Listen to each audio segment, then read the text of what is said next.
আসসালামু আলাইকুম প্রিয় শিক্ষার্থী বন্ধু। তোমরা আসলে জানতে চেয়েছিলে যে স্যার আমাদের একটু সামারি রাইটিং নিয়ে যদি আমাদেরকে দিতেন তাহলে আমাদের জন্য খুব ভালো হতো। তো আসলে তোমাদের কথা না রেখে তো আমি কখনোই পারি না।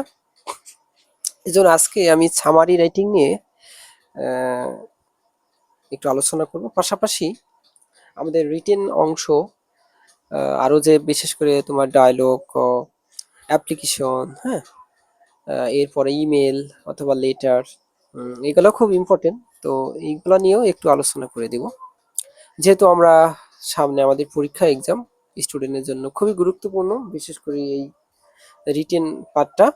তো সেই রিটেন পার্টটা নিয়ে আমরা একটু সামান্য সময় তোমাদের সাথে আলোচনা করবো ইনশাল্লাহ। তো আশা করি সবাই ভিডিও শুরু থেকেই থাকবে। আমরা শেষ অংশে তোমাদেরকে জানিয়ে দিতে চাই যে কিভাবে আমরা সামারিগুলা বা রিটেন পার্ট লিখবো, তার সার্বিক দিক নির্দেশনা। তো এখন যে জিনিসটা নিয়ে আসছি সেটা তোমরা দেখতে পাচ্ছ আমাদের স্ক্রিনে, সামারি রাইটিং। তো আমরা আমাদের স্টুডেন্টদের সামারি রাইটিং দুইটা পদ্ধতিতে শিখিয়ে থাকি। একটা হচ্ছে কোনো ব্যক্তি সম্পর্কে যদি সামারি রাইটিং দেয়, সেটা হতে পারে। আর দ্বিতীয়ত হচ্ছে যে ব্যক্তি বাদে যদি অন্য কোনো প্যাসেজ দেয় আমাদের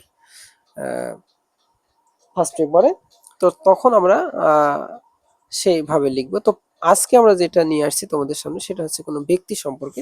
তবে যারা জেএসসি, এসএসসি, হ্যাঁ, এই ধরনের শিক্ষার্থী আছো, তাদের জন্য ব্যক্তি সম্পর্কে সামারি আসার সম্ভাবনাটা খুবই বেশি, বিশেষ করে ইন্টারমিডিয়েট যারা আছো, এইচএসসি পরীক্ষা দিবে সামনে, তাদের জন্য।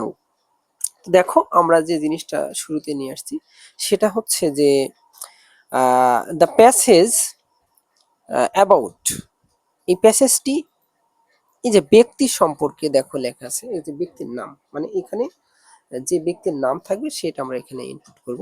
পাশাপাশি হু হ্যাজ ব্রন, তার জন্মস্থান, ইন জন্ম স্থান, এটা হচ্ছে জন্মসাল, আর এটা হচ্ছে জন্ম স্থান।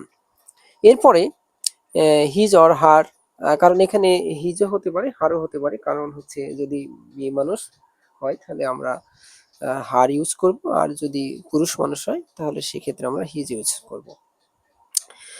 Her অথবা his quality and artistic nature made him her famous in his her way of life. He অথবা she had completed his অথবা her education. এখানে যে জিনিসটা লাগবে সেটা হচ্ছে আমাদের শিক্ষা অর্জনের স্থান। এরপরে আমরা চলে যাব, লিখবো যে he has attended some famous and old institutions like as, এখানে আমরা দিব হচ্ছে শিক্ষা অর্জনের প্রতিষ্ঠান, মানে এখানে কোন প্রতিষ্ঠান থেকে সে শিক্ষা অর্জন করছে এটা এখানে আমরা ইনপুট করব।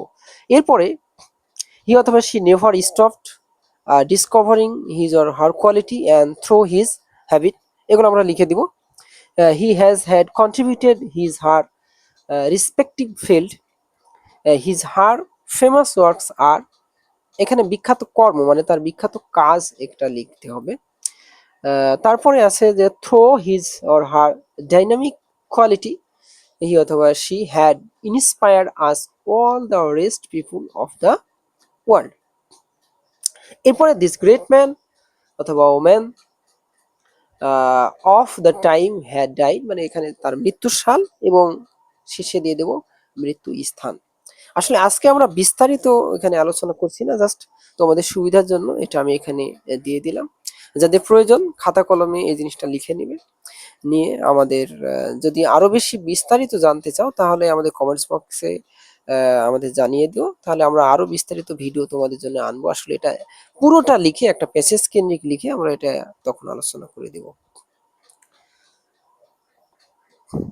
এরপর যে সকল শিক্ষার্থী বন্ধুরা আসলে গ্রাফ অথবা পাই চার্ট নিয়ে সমস্যায় ভোগো, তারা আমাদের এই পাই চার্ট বা গ্রাফটা দেখে নিতে পারো। দেখো যে এখানে আমরা গ্রাফ আনছি প্রথম অংশে, তো এটা খাতায় তোমরা লিখে নিতে পারো। আসলে এখানে অনেক টেকনিক আছে, আমরা আমাদের স্টুডেন্টকে অনেক টেকনিক্যালি এই জিনিসগুলো শিখিয়ে থাকি। তো তোমরা খাতায় এটা লিখে টেকনিক্যালি এগুলো শিখবো। পরবর্তীতে আমরা ভিডিওতে এসে আরো সুন্দর করে এগুলো টেকনিক্যালি শিখিয়ে দেবো। এরপর হচ্ছে পাইচার্ট। তো পাইচার্টও ঠিক সেম, তোমরা এটা খাতাতে লিখে নিতে পারো। লিখে নিয়ে এগুলা সুন্দর করে করবে। আর বিস্তারিত আলোচনা আমরা পরবর্তীতে ইনশাল্লাহ এগুলো নিয়ে করব। এরপরের অংশে আমরা যে জিনিসটা তোমাদের জন্য নিয়ে আসছি সেটা হচ্ছে ইমেল রাইটিং। আমাদের স্টুডেন্টের কাছে সব থেকে গুরুত্বপূর্ণ যে বিষয় সেটা হচ্ছে ইমেল। ইমেল আমরা একদমই পারি না, কিন্তু আমরা আমাদের কোচিং এ এমন সুন্দরভাবে এত সহজে ইমেল লিখে থাকি যে পরীক্ষাতে যে ইমেলই আসুক সে লিখে দিতে পারবে। দেখো শুরুতেই আমরা যে জিনিসটা দেবো সেটা হচ্ছে ডেট, তারপরে ফর্ম, এখানে একটা অ্যাড্রেস দিব, টুতে আর একটা অ্যাড্রেস আমরা দিয়ে দিব, তারপরে দিব হচ্ছে সাবজেক্ট। সাবজেক্ট দেওয়ার পরে দেখো ইমেলে আমরা এই বক্তব্যটুকু এখানে যেটা আছে যে এই সমস্ত বক্তব্যটুকু আমরা এখানে লিখে দেবো। এই যে এই বক্তব্যটুকু আগে লিখবো। হ্যাঁ, যে কোনো ইমেলে আমরা এই বক্তব্যটুকু লিখে দিতে পারি। হ্যাঁ, তারপরে এই যে যে অংশটা আছে সেটা হচ্ছে দেখো যে আমরা ডট ডট দিয়ে রাখছি, এই অংশটুকু আমাদের ইমেলের মূল বিষয়বস্তু যা দিবে সেটা আমরা এখানে লিখে দিব। তারপরে শেষ বক্তব্য যেটা আছে এটা আমরা দিয়ে দিব। হ্যাঁ, এরপরে হচ্ছে লাস্টে এই যে নিচে ইভার, নিচে আমাদের নাম লিখে দেবো, তারপর ব্যাস ইমেল শেষ হয়ে গেলে। একবারে সহজ। হ্যাঁ, তো যারা ইমেল লিখতে চাও, আমরা আমাদের স্টুডেন্টকে খুব সুন্দরভাবে ইমেলগুলো শিখিয়ে থাকি। যদি বিস্তারিত ভিডিও জানতে চাও তাহলে আমাদের অবশ্যই কমেন্ট বক্সে এটা জানিয়ে দিব। হ্যাঁ, এরপরে আমরা আসি জব অ্যাপ্লিকেশন। অবশ্য আমাদের এসএসসি ব্যাচের নেই অ্যাপ্লিকেশন। অ্যাপ্লিকেশনটা খুব ইম্পর্টেন্ট আমাদের স্টুডেন্টের জন্য। তো শুরুতেই আমরা অ্যাপ্লিকেশন সাজেস্ট করি দুইটা ভাবে। দেখো আমরা এখানে যে ফর্মাল লেটারটা নিয়ে আসছি এটা প্রথমে ডেট, তারপর হেডমাস্টার প্রিন্সিপাল, তারপরে এই জায়গাটায় হচ্ছে দুটা গ্যাপ রাখছি, মানে এই জায়গাটায় আমরা দিব হচ্ছে প্রতিষ্ঠানের নাম, এবং এই যে নিচে এটাই দিব হচ্ছে আমরা সেই প্রতিষ্ঠানটা আসলে কোথায় সেই স্থানের নাম। তারপরে সাবজেক্ট আমাদের যেটা চাবে প্রশ্নে আমরা সেটা এখানে দিব। তারপরে এই যে এই সার থেকে সবকিছু ঠিক আছে, শুধুমাত্র এই মাঝখানে দেখো আমরা একটা জায়গায় গ্যাপ রাখছি। এই যে এই জায়গাটা শুধুমাত্র একটা জিনিস দিলেই তোমার অ্যাপ্লিকেশন কমপ্লিট। তো সেটা কি আসলে এটা স্থাপনের জন্য কোনো স্কুলে আহ মনে করো যে কোনো কিছু প্রতিস্থাপন করতে হবে, যেমন লাইব্রেরি, কমন রুম, তারপরে হোস্টেল, হ্যাঁ এরকম যত স্থাপনা আছে, এই ধরনের স্থাপনা থাকলে আমরা এই অ্যাপ্লিকেশনটা এখানে লিখে দেবো। তো যারা যে সকল স্টুডেন্ট আছো তারা আসলে এটা খাতায় লিখে নিবে যে অ্যাপ্লিকেশন যদি এটা দেয় তাহলে এটা তোমরা ইনপুট করবে। তারপরে শেষ বক্তব্য যেটা আছে দেখো আমরা এটা শেষ বক্তব্য দিয়েছি। আর নিচে ইয়োর্স মোস্ট অবিডিয়েন্ট পিপলস, এখানে তুমি তোমার নাম লিখবে এবং নিচে ক্লাস এবং রোল লিখে দিবে।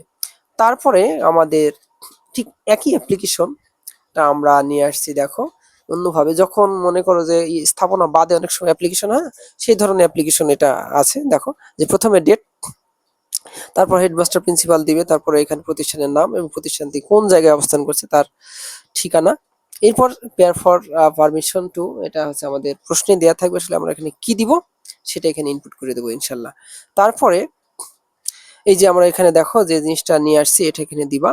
দেওয়ার পরে সম্পূর্ণটা দেওয়ার পরে এই যে আমরা ডট ডট অংশটা যেটা রাখছি এই জায়গাটাই হচ্ছে আমাদের প্রশ্নে যেটা চাবে কিছু অংশ আমাদের নিজের মতো করে লিখে দিব। আসলে কিভাবে লিখবো স্যার, এটা একটা প্রশ্ন।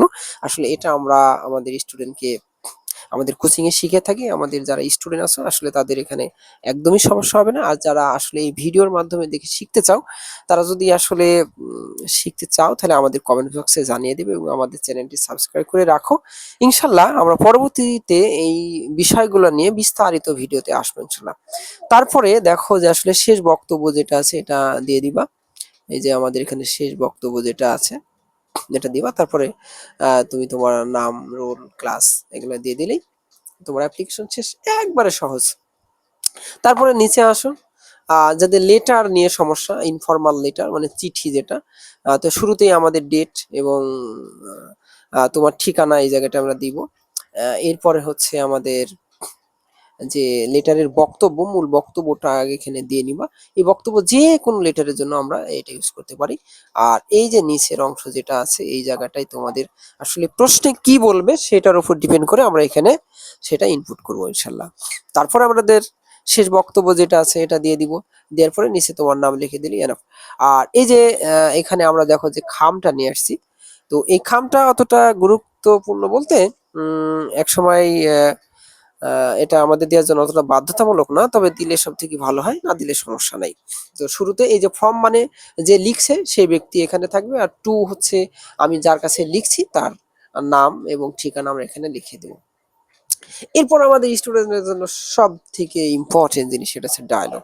আসলে আমরা ডায়লগকে খুব টেকনিক্যালি আমাদের স্টুডেন্টকে শিখিয়ে থাকি। তোমরা দেখতে পাচ্ছ আমরা ডায়লগ দুইটা ভাবে করে থাকি, একটা হচ্ছে ডায়লগ রাইটিং 1 এবং ডায়লগ রাইটিং 2। আমরা শুরুতেই আছি ডায়লগ রাইটিং 1 এ।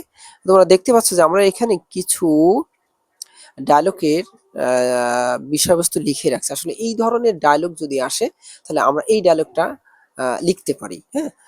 আসলে এখানে খুব ইম্পর্টেন্ট ডায়লগ গুলাই দেয়া আছে।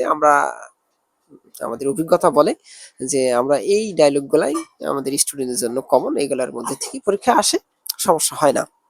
তো তোমরা যারা আছো তোমরাও ইনশাল্লাহ সমস্যা হবে না। দেখো আমরা ডায়লগের শুরুতে খেয়াল করো যে এই ডায়লগ গলার ভিতর যদি কোনো ডায়লগ আসে তাহলে আমরা নিচের এই অংশটুকু লিখবো। শুরুতেই দেখো আমরা লিখে রাখছি। আসলে কিভাবে লিখবো আমরা টেকনিক্যালি আমাদের স্টুডেন্টকে শিখিয়ে থাকি। তো এটার জন্য আমাদের বিস্তারিত ভিডিও আসবে ইনশাল্লাহ পরবর্তীতে। দেখো শুরুতেই আমরা কিভাবে আমরা কিন্তু ডায়লগ মডিফাই করেছি। আমাদের গত যে ডায়লগটা ছিল তার থেকে এই ডায়লগটা মডিফাই করেছি।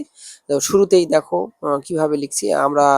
আমাদের যারা স্টুডেন্ট আছো তোমরা অবশ্যই খাতা কলম নিয়ে এই জিনিসটা লিখবে। দেখো আমরা যে জিনিসটা এখানে নিয়ে আসছি তোমরা অবশ্যই খাতা কলম নিয়ে লিখে নিবে, হ্যাঁ?